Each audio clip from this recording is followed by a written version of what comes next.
कहानी की शुरुआत होती है अलास्का से, जो एक बहुत ही ठंडी जगह है। दुनिया भर में तेजी से बढ़ती हुई गर्मी की वजह से अलास्का के अंदर की बर्फ भी धीरे धीरे पिघलने लगी थी। बर्फ की मोटी चादर पतली होती गई और एक दिन उस पिघलती हुई बर्फ के नीचे से एक बहुत ही पुराना और खतरनाक जीव बाहर आया। ये था वाइवर्न, एक खौफनाक बर्फ का ड्रैगन। वहीं पास में बर्फ पिघलने से बने एक तालाब पर एक मछुआरा अपनी पकड़ी हुई मछली को साफ कर रहा था, तो उसका चाकू फिसला और गलती से उसकी उंगली कट गई। जख्म को साफ करने के लिए उसने अपना हाथ ठंडे पानी में डाला, लेकिन जैसे ही उसके खून की एक बूंद पानी में गिरी, वो ड्रैगन जाग गया। ये दरिंदा 10,000 सालों से वहाँ कैद था और भूख से तड़प रहा था। उसने तुरंत उस मछुआरे पर हमला कर दिया। उस बेचारे ने भागने की बहुत कोशिश की, लेकिन ड्रैगन ने उसे घेर लिया और पूरा का पूरा निगल गया। इस दर्दनाक हादसे से कुछ ही दूरी पर बीवर मिल्स नाम का एक छोटा सा शहर था। वहाँ सब कुछ बिल्कुल नॉर्मल चल रहा था। अलास्का में दिन और रातें बाकी जगहों के मुकाबले काफी लंबी होती हैं, जिससे बाहर से आने वाले लोगों को अक्सर परेशानी होती है। इन्हीं बाहर वालों में से एक था जेक। जेक पहले ट्रक ड्राइवर हुआ करता था, लेकिन अपने भाई की एक भयानक एक्सीडेंट में मौत के बाद उसने वो काम छोड़ दिया और अब एक कारपेंटर का काम करता था। इस वक्त जेक शहर के एक छोटे से रेस्टोरेंट में कुछ रिपेयरिंग का काम कर रहा था। जब जेक काम कर रहा था, तब वहाँ काम करने वाली एक लड़की क्लेयर उसे बड़े ध्यान से देख रही थी। जेक काफी देर से काम कर रहा था, तो क्लेयर ने सोचा कि उसे कॉफी ऑफर करनी चाहिए। वो कॉफी लेकर उसकी तरफ बढ़ी ही थी कि अचानक डेविड, जो इस शहर का एक जाना माना डॉक्टर था, बीच में आ गया। उसने क्लेयर के हाथ से कॉफी ले ली, ये सोचते हुए कि ये उसके लिए है, और क्लेयर से पूछा कि क्या वो उसके साथ डेट पर चलेगी। क्लेयर ने उसे मना कर दिया, जैसे वो पहले भी कई बार कर चुकी थी। डेविड थोड़ा बेइज्जत और गुस्से में फील करते हुए वहां से चला गया। बाद में क्लेयर ने जेक से माफी मांगी और बताया कि वो कॉफी असल में उसके लिए थी, पर अब तो हो गई। उसने जेक को खाना खाने को ऑफर दिया अगर उसे भूख लगी हो तो। जेक को वाकई भूख लगी थी, तो वो मान गया। डाइनर के अंदर जेक की मुलाकात एडना नाम की एक बुजुर्ग औरत से हुई। वो वहाँ की रेगुलर कस्टमर थी और हमेशा 2 लोगों का नाश्ता ऑर्डर करती थी, एक अपने लिए और एक अपने पति के लिए। दुख की बात यह थी कि वो उसी मछुआरे की पत्नी थी जिसे अभी कुछ देर पहले ड्रैगन ने खा लिया था। एडना अभी तक अपने पति के गायब होने के गम से उबर नहीं पाई थी। क्लेयर ने नोटिस किया कि जेक भी कुछ ऐसे ही दुख से गुजर रहा है। उसने जेक को दिलासा दिया और कहा कि उसका भाई जहाँ भी होगा खुश होगा, लेकिन जेक अपने भाई के बारे में बात करने के लिए तैयार नहीं था। उसने अपनी कॉफी खत्म की और घर चला गया। शहर में दूसरी तरफ एक रिटायर्ड कर्नल अपने गार्डन में अपने कुत्ते को खाना खिला रहा था कि अचानक आसमान से एक बड़े से हिरन का कटा हुआ सर गिरा और सीधा उसके सामने आ गिरा। ये अजीब घटना जल्द ही न्यूज में आ गई। क्योंकि उस इलाके में सिर्फ एक ही रेडियो स्टेशन चलता था, तो रिपोर्टर ने यह खबर सबको सुना दी। ज्यादातर लोगों को लगा कि ये कुछ शरारती बच्चों का मजाक होगा, लेकिन असल में ये आने वाले खतरे की निशानी थी। जेक ने यह खबर सुनी, लेकिन उस पर ज्यादा ध्यान नहीं दिया और अपने घर वापस चला गया, जो कि एक वैन थी। कुछ देर बाद डॉक्टर डेविड जेक के पास उसकी वैन पर आया।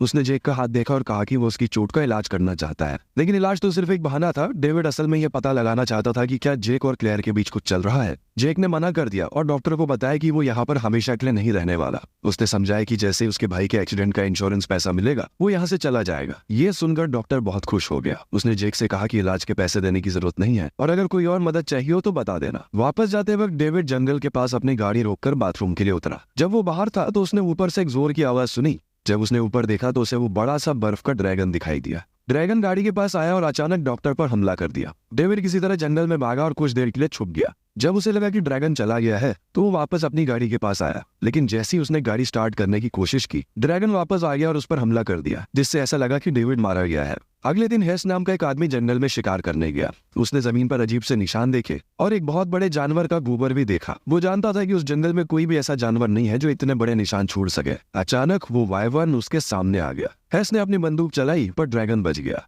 गोली की आवाज शहर के पुलिस ऑफिसर शेरिफ डॉसन ने सुनी, जो डाइनर के बाद जेक से बात कर रहा था। वो दोनों आवाज का पीछा करते हुए जंगल में गए, जहां उन्हें हेस मिला, जो बहुत डरा हुआ था। हेस ने उन्हें बताया कि उसने आसमान में एक बड़ा सा मॉन्स्टर देखा है और वो मुश्किल से अपनी जान बचाकर भागा है। शेरिफ को उसकी बात पर यकीन नहीं हुआ। उसे लगा हेस कुछ नशा करके बोल रहा है और उसने उसे स्टेशन जाकर स्टेटमेंट देने को कहा। लेकिन तभी जेक ने जंगल में कटा हुआ हाथ देखा। उसने उसकी शर्ट और घड़ी को तुरंत पहचान लिया। ये डॉक्टर डेविड का हाथ था, जिससे वो कल ही मिला था। शेरिफ कंफ्यूज हो गया और उसे समझ में नहीं आ रहा था कि यह सब क्या हो रहा है। हेस बार बार कह रहा था कि वो मॉन्स्टर बहुत खतरनाक है और सबको मार डालेगा। हालांकि उनके पास ड्रैगन का कोई सबूत नहीं था, लेकिन डेविड के कटे हुए हाथ को नजरअंदाज नहीं किया जा सकता था। शेरिफ ने रेस्टोरेंट में एक इमरजेंसी मीटिंग बुलाई। उसने सबको बताया कि एक अनजान जीव शहर के लोगों पर हमला कर रहा है। उसे पूरी तरह से हेस की मॉन्स्टर वाली बात पर भरोसा नहीं था, लेकिन फिर भी उसने लोगों को सावधान रहने और अपने घरों के अंदर रहने की हिदायत दी, तभी डेप्यूटी सूजी वहां डॉक्टर का कटा हुआ हाथ लेकर आई। ये देखकर सब लोग घबरा गए। शेरिफ ने सख्ती से कहा कि कोई भी जंगल में अकेला नहीं जाएगा और सब अपने पेट्स का ध्यान रखेंगे। शहर में जल्दी एक खास सालाना फेस्टिवल होने वाला था और लोगों ने शेरिफ से पूछा कि उसका क्या करना है। जेक बीच में बोला कि तुम लोग पागल हो क्या, एक आदमी का हाथ मिला और तुम्हें फेस्टिवल की पड़ी है।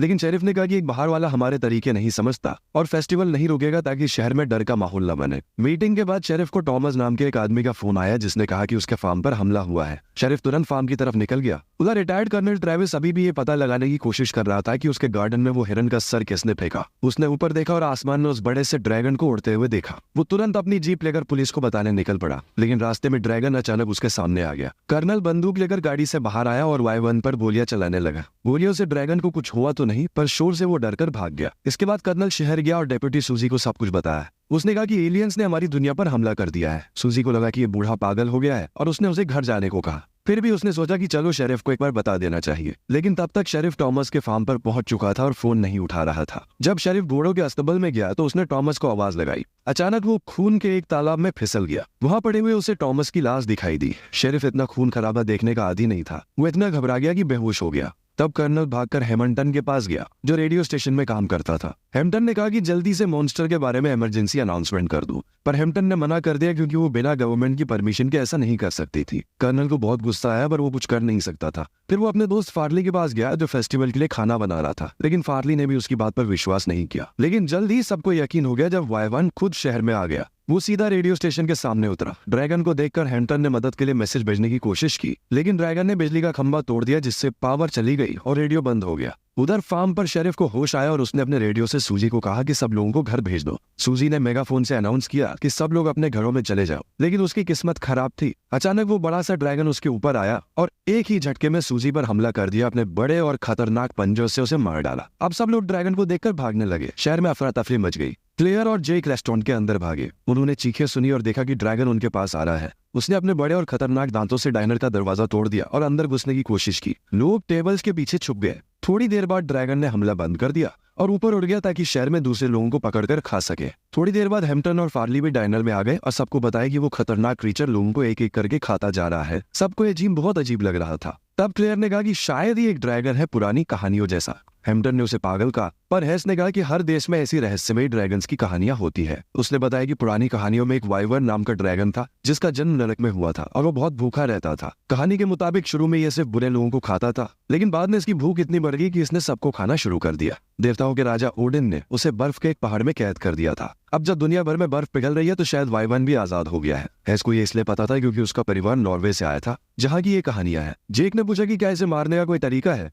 हेस ने कहा कि पुराने लोग इंसानों की बलि देते थे जो आज के वक्त में नामुमकिन है। जेक ने फैसला किया कि वो शेरिफ को ढूंढने जाएगा और मदद बुलाएगा। क्लेयर ने कहा वो भी साथ चलेगी। दोनों रोड पर निकले और ऊपर देखा कि ड्रैगन जंगल के एक हिस्से में उतर गया है। खतरे के बावजूद जेक ने कहा कि वो पास जाकर देखेगा कि ये ड्रैगन कहाँ छुपा है। उसी वक्त दूसरी रोड पर कर्नल भी ड्रैगन को ढूंढ रहा था। उसने देखा कि एक ट्रेलर रास्ते में खड़ा है। गाड़ी खाली थी, पर अंदर और बाहर खून के निशान थे, जैसे वहां लड़ाई हुई हो। जब उसने और गाड़ियों को देखा तो सारी टूटी फूटी थी और लोग गायब थे। उसे समझ में आ गया कि ड्रैगन चाहता है कि लोग यहाँ से बाहर ना जाएं ताकि उसके पास खाने की कमी ना हो। डाइनर के अंदर हेम्पटन फिर से रेडियो चलाने की कोशिश कर रही थी, लेकिन सिस्टम पूरी तरह से बंद था। थोड़ी देर बाद शेरिफ शहर में वापस आया, लेकिन हर जगह बर्बादी थी। उसने मदद बुलाने की कोशिश की, लेकिन तभी ड्रैगन उसकी तरफ उड़ता हुआ आया था। फार्ली ने चिल्लाया कि जल्दी से डाइनर में छुप जाओ, लेकिन जैसे ही शेरिफ अंदर जाने लगा, ड्रैगन ने उस पर हमला कर दिया और उसे पकड़कर ले गया। तब तक जेक जंगल में पहुंच चुका था जहां उसने ड्रैगन का घोंसला देखा जो उसने आसपास से सामान तोड़-फोड़ कर बनाया था। उसने क्लेयर को पिस्टल दिया और गाड़ी में रुकने को कहा। जब जेक आगे गया तो ड्रैगन ने गाड़ी पर हमला कर दिया। क्लेयर ने छुपने की कोशिश की पर ड्रैगन ने दरवाजा तोड़ दिया। क्लेयर की हिम्मत दिखाकर गोलियां चलाई। जेक भागकर वापस आया पर गाड़ी खाली थी। खुशी की बात यह थी कि उसे क्लेयर जंगल में मिल गई थी। वो बड़ी मुश्किल से बची थी। कुछ ही सेकंड बाद कर्नल वहां आया। वो भी बंदूक की आवाज सुनकर आया था। उन्होंने रियलाइज किया कि ड्रैगन को रोकने का अब सिर्फ एक ही तरीका है, उसे मारना। वो तीनों शहर वापस गए। जेक ने कम्युनिकेटर से हेम्पटन से बात की और पता चला कि शेरिफ मर चुका है। अब उन्हें नया प्लान बनाना था। उनके पास ज्यादा हथियार नहीं थे और फोन भी काम नहीं कर रहा था। हेम्पटन को याद आया कि उसके स्टूडियो में एक रेडियो है, लेकिन एंटीना ज्यादा ताकतवर होना चाहिए। उन्होंने हिसाब लगाया कि पास के एक स्टोर में एंटीना होगा। जेक और हेम्पटन वहां गए। रास्ते में उन्होंने शेरिफ की गाड़ी से हथियार और गोलियां ली और कर्नल को दे दी ताकि वो बाकी लोगों की रक्षा कर सके। स्टोर में जाकर जेक छत पर चढ़ा और एंटीना के स्क्रू खोलने लगा। जब वो आखिरी स्क्रू खोल रहा था तो ड्रैगन फिर से आ गया। हेम्पटन ने मदद करने के लिए पिस्टल निकालकर ड्रैगन पर गोलियां चलाई, जिससे जेक को एंटीना निकालने का वक्त मिल गया। दोनों जल्दी से डाइनर वापस भागे और बड़ी मुश्किल से बचे। डाइनर में हेम्पटन ने एंटीना लगाया और रेडियो कनेक्ट किया। जेक ने फ्रीक्वेंसी सेट करके सिक्योरिटी एजेंसी से बात की, लेकिन सिग्नल कमजोर था और एजेंट यकीन नहीं कर रहा था। जेक ने सोचा कि लोग ड्रैगन की बात नहीं मानेंगे, इसलिए उसने झूठ बोला कि यहाँ गैस एक्सप्लोजन हुआ है और बहुत मदद की जरूरत है। सिग्नल चला गया और बात पूरी नहीं हो पाई। अब वो अपने ही भरोसे थे, तो जेक ने फैसला किया कि ड्रैगन से लड़ना होगा। सबने हथियार तैयार किए। फार्ली और हैस फ्यूल लड़ने गए। तभी ड्रैगन एक घर के ऊपर आ गया। फार्ली घबरा गया और ड्रैगन ने अपनी पूंछ से उस पर वार किया, जिससे उसे बहुत चोट लगी। जेक उसे बचाने के लिए आगे बढ़ा और बाकी सबने ड्रैगन पर हमला जारी रखा। तभी हम ड्रैगन के घोंसले में डॉक्टर डेविड को देखते हैं। वो दरअसल जिंदा था। डेविड ने अपनी टाई निकालकर अपने हाथ वाली जगह बांध ली ताकि खून कम बहे। जब वो खड़ा हुआ तो उसने ड्रैगन के 3 बड़े अंडे देखे, लेकिन इससे पहले कि वो कुछ कर पाता, ड्रैगन वापस आ गया और उसे पकड़कर शहर ले गया। उधर शहर में जेक और क्लेयर थोड़ा आराम कर रहे थे कि हैस ने बताया कि वाई-1 वापस आ चुका है। सबने बाहर देखा तो ड्रैगन ने डेविड को जमीन पर छोड़ा। ये एक जाल था। वो चाहता था कि लोग उसे लेने बाहर आए। जेक जानता था कि ये ट्रैप है, पर वो डेविड को मरने के लिए नहीं छोड़ सकता था। वो उसे बचाने गया। जब ड्रैगन ने हमला किया तो जेक ने पिस्टल चलाई। हैस और कर्नल ने भी गोलियां चलाई। फार्ली ने घायल होने के बावजूद भागकर ड्रैगन का ध्यान भटकाया और ये प्लान काम कर गया। जेक ने डेविड को बचा लिया, लेकिन ड्रैगन फार्ली को पकड़कर अपने घोंसले में ले गया। थोड़ी देर बाद एक रेस्क्यू हेलीकॉप्टर आया, पर जैसे ही वो शहर के पास आया, ड्रैगन ने उस पर हमला करके उसे तोड़ दिया और पायलट को मार दिया। एक बार फिर शहर के लोग अकेले हो गए थे।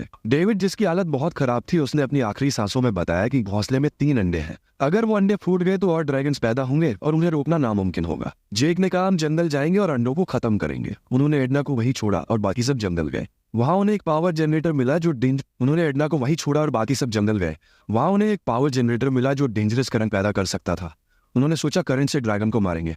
हैम्पटन ने जनरेटर सेट किया। सब तैयार थे, लेकिन जैसे ही जेक स्विच ऑन करने वाला था, ड्रैगन ने उन पर हमला कर दिया। प्लान फेल हो गया और हैस मारा गया। कर्नल अपने दोस्त को मरता देख पागल हो गया और अंडों पर गोलियां चलाने लगा। जेक ने उसे रोका और कहा कि अंडे अभी भी ड्रैगन को लुभाने के काम आ सकते हैं। रास्ते में उन्हें एक बड़ा कार्गो ट्रक मिला। जेक ने फैसला किया कि वो ट्रक को यूज करके ड्रैगन को जाल में फंसाएगा। उसने कहा वो ये अकेले करेगा ताकि क्लेयर सेफ रहे, क्योंकि अब वो उसे पसंद करने लगा था। जेक ने अंडे ट्रक में लोड किए और फुल स्पीड से ट्रक भगाया, हॉर्न बजाते हुए ताकि ड्रैगन पीछे आए। ड्रैगन जाल में फंस गया और ट्रक का पीछा करने लगा। उसने ट्रक को टक्कर मारी और फिर विंड स्क्रीन के सामने आ गया, जिससे जेक को कुछ दिख नहीं रहा था। रास्ते में एक बड़ा पहाड़ और गहरी खाई आई। जेक ने ट्रक को फुल स्पीड में खाई की तरफ दौड़ा दिया और आखिरी मौके पर ट्रक से कूद गया। ट्रक ड्रैगन और अंडों के साथ पहाड़ से नीचे गिरा और एक जबरदस्त धमाका हुआ। उस धमाके में ड्रैगन और उसके सारे अंडे खत्म हो गए। इस तरह वाई-1 नाम का वो खतरनाक आइस ड्रैगन खत्म हो गया। शहर के बचे हुए लोग और क्लेयर जेक का इंतजार कर रहे थे। थोड़ी देर बाद जेक वापस आया और बताया कि खतरा टल चुका है। अंत में जेक ने फैसला किया कि वो अब कहीं नहीं जाएगा और क्लेयर के साथ इसी शहर में रुकेगा। यहीं पे मूवी की कहानी खत्म हो जाती है।